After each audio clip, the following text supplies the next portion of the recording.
Welcome to Abubakar Talimwala YouTube channel. فرض کریں کوئی شخص کسی ہسپتال کے کمرے میں داخل ہوتا ہے اور اس کے ہاتھ میں ایک عام سی لوہے کی کینچی ہے۔ کمرے کے بالکل بیچ میں ایک بڑی سی سفید مشین رکھی ہے۔ ہاں، اور پھر اچانک یعنی بنا کسی آواز یا وارننگ کے وہ کینچی ایک دم اس کے ہاتھ سے نکل جاتی ہے۔ بالکل، اور وہ کسی اندیکھی طاقت کے کھینچنے پر ایک گولی کی رفتار سے اڑتی ہوئی اس مشین سے جا ٹکراتی ہے۔ مطلب سوچنے کی بات ہے، اگر اس کینچی اور مشین کے بیچ کوئی انسان کھڑا ہوتا تو وہ کینچی اس کے جسم کے پار ہو چکی ہوتی ہے۔ اور یہ کوئی کسی سائنس فکشن فلم کا منظر نہیں ہے، یہ ہسپتال کے اندر موجود MRI اسکینر کے کمرے کی روزمرہ کی حقیقت ہے۔ صحیح۔ ایک ایسا ماحول جہاں بظاہر ایک معصوم سی غلطی بھی، جیسے کسی کی جیب میں ایک ہیئر پن کا رہ جانا، پل بھر میں جان لیوا ثابت ہو سکتی ہے۔ ویسے ہم عام طور پر جب بھی میڈیکل سائنس یا ہسپتالوں کی بات کرتے ہیں تو ہمارے ذہن میں ایک انتہائی شفاف، مشینی اور بالکل بے عیب سی تصویر ابھرتی ہے۔ ہمیں لگتا ہے کہ یہ ایک ایسا نظام ہے جو کبھی غلطی کر ہی نہیں سکتا۔ بالکل، ہم اس کو پرفیکٹ مانتے ہیں۔ ہاں، لیکن آج کے اس تفصیلی جائزے کا مقصد دراصل اس سفید کوٹ اور چمکدار مشینوں کی دنیا کے پیچھے چھپے ان پیچیدہ سسٹمز کو سمجھنا ہے جو انسانوں کو غلطیوں سے بچاتے ہیں، اور ساتھ ہی اس تلخ حقیقت کو بھی سامنے لانا ہے کہ ان مشینوں کو چلانے والے ڈاکٹرز خود کس قدر شدید، جذباتی اور ذہنی دباؤ سے گزرتے ہیں۔ درست کہا، اور اس کھوج کے لیے آج ہمارے پاس جو مواد موجود ہے نا، وہ مختلف زاویوں سے اس حقیقت کو بے نقاب کرتا ہے۔ ایک طرف تو امریکن بورڈ آف ریڈیولوجی کی 2026 کی نان انٹرپریٹیو سکلز اسٹڈی گائیڈ ہے، جو کہ مکمل طور پر تکنیکی ضابطوں اور سیفٹی پروٹوکالز پر مبنی ایک انتہائی سنجیدہ کتاب ہے۔ جی ہاں، اور دوسری جانب انٹرنیٹ پر ریڈٹ کی دنیا میں میڈیکل طلباء کے درمیان چلنے والی ایک طویل بحث ہے جو ریڈیولوجی کی ایک مخصوص کتاب کے گرد گھومتی ہے۔ اور پھر تیسرا ذریعہ ڈاکٹر دمان زہرا کا ایک انتہائی دل خراش مضمون ہے، جو میڈیکل ریزیڈنسی کی ان اندھیری راتوں اور بقا کی جنگ پر روشنی ڈالتا ہے جس پر ہم آگے چل کر بات کریں گے۔ بالکل، ہم ان بظاہر مختلف چیزوں کو جوڑ کر یہ دیکھیں گے کہ یہ بے رحم میڈیکل سسٹم کیسے کام کرتا ہے اور اس کے اندر پسنے والا انسان اپنا وجود کیسے برقرار رکھتا ہے۔ ٹھیک ہے، تو آئیے اس کے ہر پہلو کا جائزہ لیں۔ گفتگو کا آغاز اس رپورٹ سے کرتے ہیں جس نے میڈیکل سیفٹی کی دنیا کی بنیادیں ہلا دی تھیں۔ آپ IOM کی رپورٹ کی بات کر رہی ہیں نا؟ ہاں، سال 2000 میں انسٹیٹیوٹ آف میڈیسن کی ایک رپورٹ شائع ہوئی تھی جس کا عنوان تھا ٹو ایئر از ہیومن، یعنی غلطی کرنا انسان کی فطرت ہے۔ اس رپورٹ نے بتایا کہ صرف امریکہ میں ہر سال 44,000 سے لے کر 98,000 مریض طبی غلطیوں کی وجہ سے موت کے منہ میں چلے جاتے ہیں۔ یہ اعداد و شمار واقعی لرزا دینے والے تھے۔ مطلب اس کا یہ تھا کہ ہسپتالوں میں ہونے والی اموات کی شرح موٹر وے کے حادثات یا چھاتی کے کینسر سے ہونے والی اموات سے بھی زیادہ تھی۔ اتنی زیادہ؟ یہ تو واقعی بہت حیران کن ہے۔ بالکل، لیکن یہاں جو سب سے حیران کن بات ہے وہ یہ موت کا ہنسا نہیں تھا، بلکہ وہ نظریہ تھا جو اس رپورٹ نے پیش کیا۔ اس نے ثابت کیا کہ زیادہ تر غلطیاں برے ڈاکٹروں کی وجہ سے نہیں ہو رہیں، بلکہ اس کی وجہ ناقص سسٹمز ہیں۔ لیکن رکیے، مطلب یہ بات ہضم کرنا تھوڑی مشکل ہے۔ فرض کریں اگر کوئی ڈاکٹر غلط دوائی کا انجیکشن لگا دیتا ہے یا سرجری کے دوران کوئی غلط کٹ لگا دیتا ہے اور مریض مر جاتا ہے، تو منطقی بات تو یہ ہے کہ اس ڈاکٹر کو فوراً نوکری سے نکال دینا چاہیے یا اس کا لائسنس منسوخ کر دینا چاہیے۔ اس میں سسٹم کا کیا قصور ہے؟ یہ سوال بالکل بجا ہے، اور دہائیوں تک میڈیکل کی دنیا اسی بلیم کلچر یا الزام تراشی کی روایت پر ہی چلتی رہی۔ ہوتا یہ تھا کہ غلطی کرنے والے کو نکال دیا جاتا تھا، لیکن وہ وجوہات وہیں کی وہیں رہتی تھی۔ مثلاً اگر دو مختلف دوائیوں کی بوتلیں بالکل ایک جیسی دکھتی ہیں اور تھکاوٹ کا شکار ایک نرس غلطی سے ایک کی جگہ دوسری اٹھا لیتی ہے، تو نرس کو نکال دینے سے وہ دو ایک جیسی بوتلیں تو تبدیل نہیں ہوں گی نا۔ اچھا، ہاں، اگلی نرس بھی وہی غلطی کرے گی کیونکہ اصل مسئلہ تو بوتلوں کی شکل کا ہے۔ بالکل، اسی لیے اس رپورٹ کے بعد جسٹ کلچر کا تصور متعارف کروایا گیا۔ میڈیکل فیلڈ اب غلطیوں کو چھپانے کے بجائے انہیں سامنے لانے پر زور دے رہی ہے تاکہ سسٹم کو بہتر بنایا جا سکے۔ تو کیا اس جسٹ کلچر میں ہر غلطی کو معاف کر دیا جاتا ہے؟ مطلب کوئی سزا نہیں ہوتی؟ نہیں، بالکل نہیں۔ جسٹ کلچر اصل میں احتساب اور ہمدردی کے درمیان ایک بہت باریک لکیر کھینچتا ہے۔ یہ رویوں کو 3 واضح حصوں میں تقسیم کرتا ہے۔ پہلا ہے انسانی غلطی یا ہیومن ایرر۔ یہ وہ غلطی ہے جو کسی بھی انسان سے تھکاوٹ، دباؤ یا کام کی زیادتی کی وجہ سے انجانے میں ہو سکتی ہے۔ تو اس پر کوئی ایکشن نہیں ہوتا؟ اس پر سزا نہیں دی جاتی، بلکہ ہمدردی کی جاتی ہے اور سسٹم کو بہتر کیا جاتا ہے۔ دوسرا ہے خطرناک رویہ یا ایٹ رسک بیہیویئر، جہاں انسان شارٹ کٹ لیتا ہے۔ اسے لگتا ہے کہ کچھ نہیں ہوگا، وہ خطرے کی شدت کو سمجھ نہیں پاتا۔ اس صورت میں اس شخص کو تربیت یا کوچنگ دی جاتی ہے۔ اور تیسرا درجہ یقیناً وہ ہوگا جہاں کوئی جان بوجھ کر قانون توڑتا ہے؟ جی ہاں، اسے لاپرواہی یا ریکلیس بیہیویئر کہتے ہیں۔ جب ایک ڈاکٹر یا ورکر کو مکمل طور پر معلوم ہو کہ اس کے اس عمل سے مریض کی جان جا سکتی ہے اور وہ پھر بھی وہ کام کرے، تو جسٹ کلچر کے تحت اسے سخت ترین سزا دی جانی چاہیے۔ یعنی یہ سسٹم انسان کی نیت اور حالات کو مد نظر رکھ کر فیصلہ کرتا ہے۔ یہ بات مجھے امریکن بورڈ آف ریڈیولوجی کی گائیڈ میں دیے گئے اسکل رول نالج ماڈل کی طرف لے جاتی ہے۔ آہا، وہ ماڈل بہت کمال کا ہے۔ بالکل، یہ ماڈل بہت ہی دلچسپی سے اس بات کی وضاحت کرتا ہے کہ ہمارا دماغ کام کیسے کرتا ہے اور غلطیاں کس مرحلے پر ہوتی ہیں۔ اس میں 3 درجے ہیں۔ پہلا اسکل بیسڈ ہے، جیسے کوئی روزانہ دفتر جانے کے لیے گاڑی چلاتا ہے اور آٹو پائلٹ پر ہوتا ہے۔ بعض اوقات انسان سوچتے ہوئے کوئی اور موڑ کاٹ لیتا ہے، یہ ایک غیر ارادی غلطی ہے۔ صحیح۔ دوسرا رور بیسڈ ہے، جہاں قوانین کے تحت کام ہوتا ہے، جیسے اگر سرخ اشارہ ہے تو گاڑی روکنی ہے۔ اور تیسرا نالج بیسڈ ہے، جب کوئی بالکل نئی اور انجان صورتحال میں پھنس جائے، جیسے کسی دوسرے ملک میں گاڑی چلاتے ہوئے اچانک انجن سے دھواں نکلنے لگے۔ بالکل درست۔ اور میڈیکل سسٹمز میں زیادہ تر غلطیاں اسی پہلے درجے یعنی اسکل بیس موڈ میں ہوتی ہیں۔ جب ایک ڈاکٹر مسلسل 20 گھنٹے کام کرنے کے بعد آٹو پائلٹ موڈ پر ہوتا ہے تو وہ انجانے میں غلطی کر سکتا ہے۔ اور اسی لیے ہمیں فورسنگ فنکشنز کی ضرورت پڑتی ہے۔ میں اس کی ایک بہت عام فہم مثال دیتی ہوں۔ ہمارے گھروں میں مائکرو ویو اوون ہوتا ہے۔ اگر کمپنیاں صرف ایک کتابچہ دے دیں اور کہہ دیں کہ خبردار مائکرو ویو کا دروازہ کھول کر اسے مت چلائیں ورنہ تابکاری جلا دے گی، تو یقین مانیں 100 میں سے 10 لوگ جلدی میں یا تھکاوٹ میں دروازہ کھلا رکھ کر بٹن دبا دیں گے۔ ہاں، یہ بالکل اسکل بیسڈ غلطی ہوگی۔ اسی لیے انجینئرز نے ایک فورسنگ فنکشن لگا دیا ہے۔ دروازہ کھلا ہوگا تو مائکرو ویو میں کرنٹ جائے گا ہی نہیں۔ انسان چاہ کر بھی غلطی نہیں کر سکتا۔ یہ بالکل ویسا ہی ہے۔ یہ ایک بہترین مثال ہے۔ ہسپتالوں میں بھی اب یہی فورسنگ فنکشنز لگائے جاتے ہیں۔ مثلاً آکسیجن کی گیس کی نالیوں اور بے ہوشی کی گیس کی نالیوں کے کنیکشن بالکل مختلف شکل کے بنائے جاتے ہیں تاکہ کوئی نرس اندھیرے میں بھی انہیں غلط نہ جوڑ سکے۔ زبردست۔ اور اس کے ساتھ ہی جدید میڈیکل ادارے اب ہائی ریلائبلٹی آرگنائزیشنز کے ماڈل پر چلتے ہیں۔ وہ اپنے عملے کو سکھاتے ہیں کہ اگر کوئی غلطی ہوتے ہوتے رہ گئی ہے، جسے نیئر مس کہتے ہیں، تو اسے چھپانے کے بجائے فوراً رپورٹ کرو تاکہ اس سے پہلے کہ وہ خامی کسی کی جان لے، اسے جڑ سے ختم کر دیا جائے۔ یہ تمام نظریاتی سسٹمز اور اصول تو کانوں کو بہت بھلے لگتے ہیں۔ ایسا لگتا ہے کہ جیسے کاغذوں پر موت کو شکست دے دی گئی ہے۔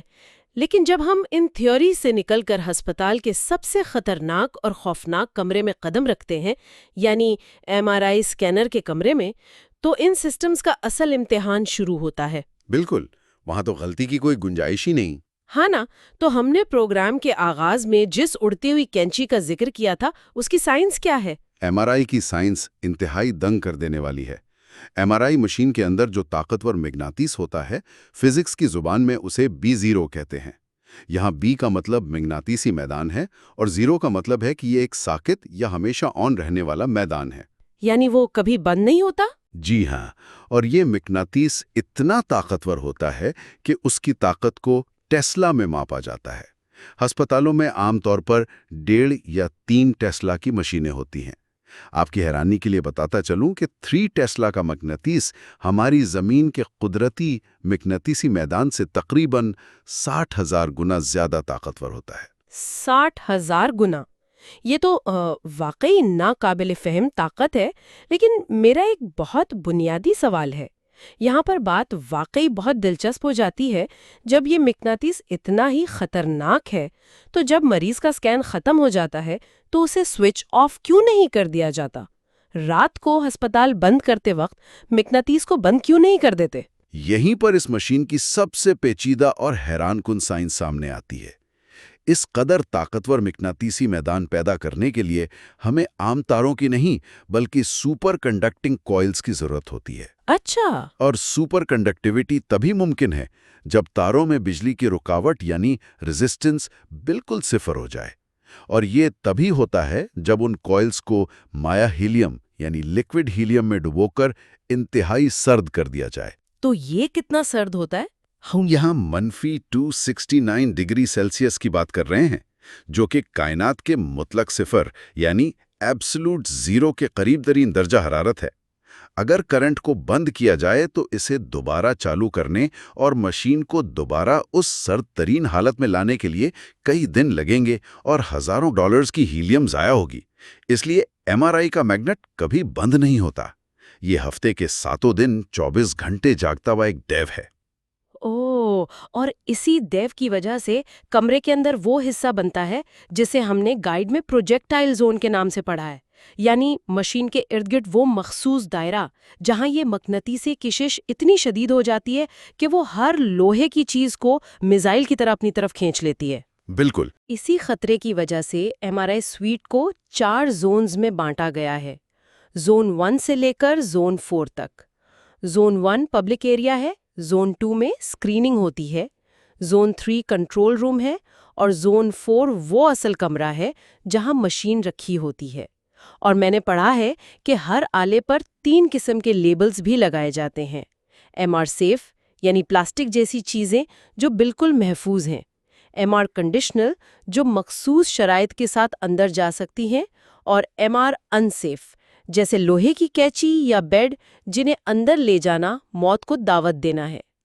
درست. اور خطرہ صرف اڑتی ہوئی چیزوں تک ہی محدود نہیں ہے. مشین کے اندر ریڈیو فریکوینسی کوئلز بھی استعمال ہوتی ہیں جو انسانی جسم کے اندر سگنلز بھیجتی ہیں. اچھا، تو ان سے کیا خطرہ ہے؟ اگر مریض کے جسم پر کوئی تار یا مانیٹر کی کیبل غلط طریقے سے رکھی ہو تو یہ ریڈیو فریکوینسی اس تار کو انتہائی گرم کر سکتی ہے، جس سے مریض کو 3rd ڈگری برنس یعنی جلنے کے شدید زخم آ سکتے ہیں. اور ایک اور چیز جو واقعی خوفزدہ کرتی ہے وہ ہے کوئنسنگ کا عمل. اگر کبھی زون 4 میں کوئی ایمرجنسی ہو جائے، مثلاً کوئی لوہے کا بیڈ مشین سے جا چپکے اور اس کے اور مشین کے درمیان کوئی مریض دب جائے، تو پھر اس مشین کو فوراً کیسے روکا جاتا ہے؟ جب ایسی جان لیوا صورتحال پیدا ہو جائے تو مجبوری میں مغناطیس کو بند کرنا پڑتا ہے، اور اس عمل کو ہی کوئنچنگ کہتے ہیں. اس کے لیے ایک مخصوص بٹن دبایا جاتا ہے جو کوئلز کو گرم کر دیتا ہے. تو پھر تو وہ ہیلیم بھی گرم ہو جاتی ہوگی؟ بالکل. جیسے ہی وہ گرم ہوتی ہیں ان کی سپر کنڈکٹیوٹی ختم ہو جاتی ہے اور مغناطیسی میدان اچانک گر جاتا ہے. لیکن اس کا نتیجہ بہت بھیانک ہوتا ہے.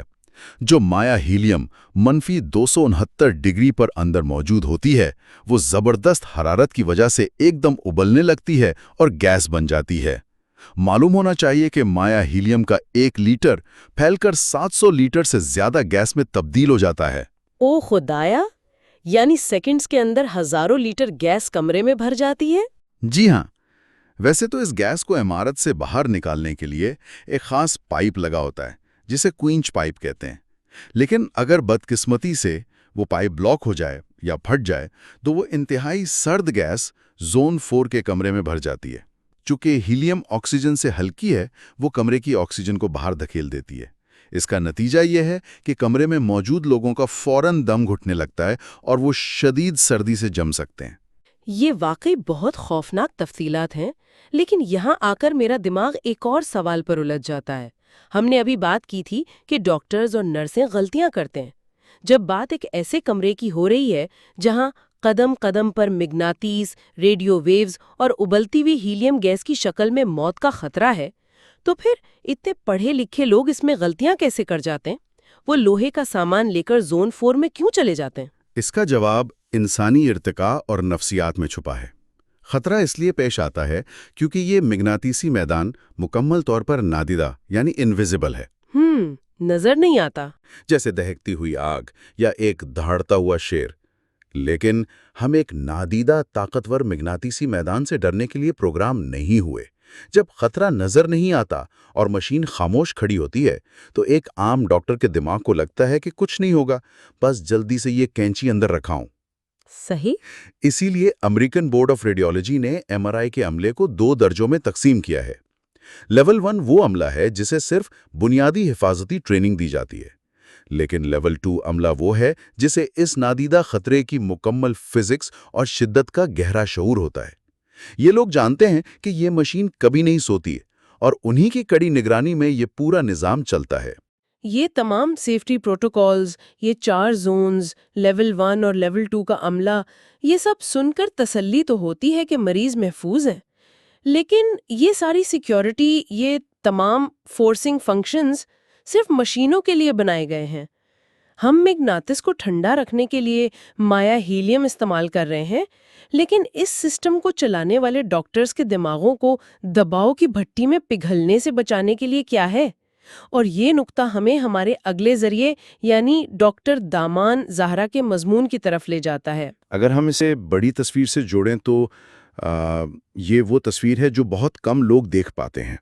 ڈاکٹر زہرا کا مضمون ہمیں بتاتا ہے کہ جب کوئی ایک ایسے بے رحم سسٹم کا حصہ ہو جہاں ایک چھوٹی سی غلطی کی گنجائش بھی نہ ہو تو انسان اندر سے ٹوٹنے لگتا ہے۔ بالکل۔ وہ بتاتی ہیں کہ ریزیڈنسی کا دور کیسا ہوتا ہے، مسلسل نیند کی کمی کا شکار رہنا، سینئرز کے سخت رویوں اور تانوں کا سامنا کرنا، اور ہر وقت یہ خوف سوار رہنا کہ ایک غلط فیصلہ کسی انسان کی جان لے سکتا ہے۔ انہوں نے اپنے اس ذہنی دباؤ کو بیان کرنے کے لیے ایک بہت ہی طاقتور محاورہ استعمال کیا ہے۔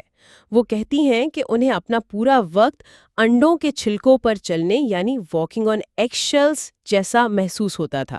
یہ بہت گہری بات ہے۔ یعنی انسان ہر وقت سہما ہوا ہے کہ پتہ نہیں کب پاؤں ذرا سا زور سے پڑے گا اور سب کچھ ٹوٹ جائے گا۔ کوئی کسی کی خوشی، اداسی یا ذہنی صحت کی پرواہ نہیں کرتا، بس صرف اور صرف ایک مشین جیسی پرفیکشن کی توقع کی جاتی ہے۔ اور یہی وہ مقام ہے جہاں امریکن بورڈ آف ریڈیولوجی کی گائیڈ میں موجود ایک انتہائی تکلیف دہ لیکن اہم تصور سامنے آتا ہے، جسے سیکنڈ وکٹم یا دوسرا شکار کہا جاتا ہے۔ جب ہسپتال میں کوئی طبی غلطی ہوتی ہے اور کسی مریض کی جان چلی جاتی ہے تو وہ مریض پہلا شکار ہے، لیکن ہم یہ بھول جاتے ہیں کہ وہ ڈاکٹر یا نرس جس کے ہاتھوں وہ غلطی انجانے میں ہوئی وہ اس واقعے کا دوسرا شکار ہے جاتے ہیں۔ ان پر PTSD جیسی کیفیت طاری ہو جاتی ہے، وہ خود کو قاتل سمجھنے لگتے ہیں اور بعض اوقات خودکشی تک کے خیالات میں گھر جاتے ہیں۔ بالکل۔ کتنا بڑا تضاد ہے یہ۔